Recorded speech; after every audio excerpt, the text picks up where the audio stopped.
Chờ đợi bao lâu anh không nói ra, nghe trong lòng ôi sao xót xa. Vì sao khoảng cách đôi ta xa quá, biết đâu tình yêu ta mau nhạt nhòa. Vẫn nơi đây chỉ còn mỗi anh và ngày buồn mang theo cơn gió lạnh.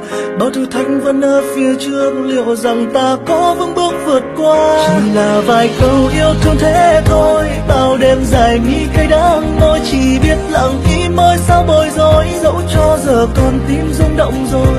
Bàn tay ấm anh rất muôn năm, không bao giờ buông qua bao tháng năm. Làm sao cất tiếng nói anh yêu em nhiều lắm.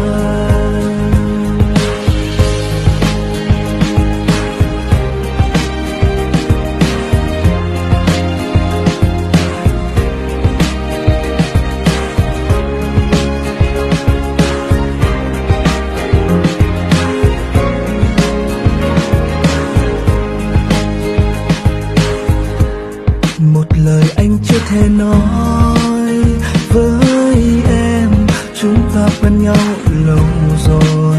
Từ lần đầu tiên đôi ta gặp nhau, thật sự thì anh cũng có biết đâu rằng mình sẽ đến bên nhau nhanh như vậy. Nhìn đôi mắt sáng lung linh, đã bao lần làm anh phải quên đi bản thân mình.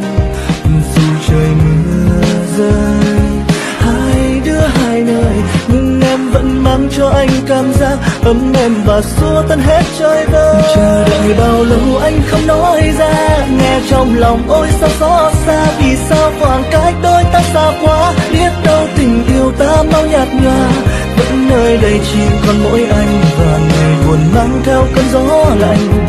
Bao thử thách vẫn ở phía trước, liệu rằng ta có vững bước vượt qua. Chỉ là vài câu yêu thương thế thôi, bao đêm dài mi cay đắng môi. Chỉ biết lặng im ơi sao bối rối, dẫu cho giờ con tim rung động rồi. Bàn tay ấm anh rất muốn nắm, không bao giờ buông qua bao tháng năm. Làm sao cất tiếng nói anh yêu em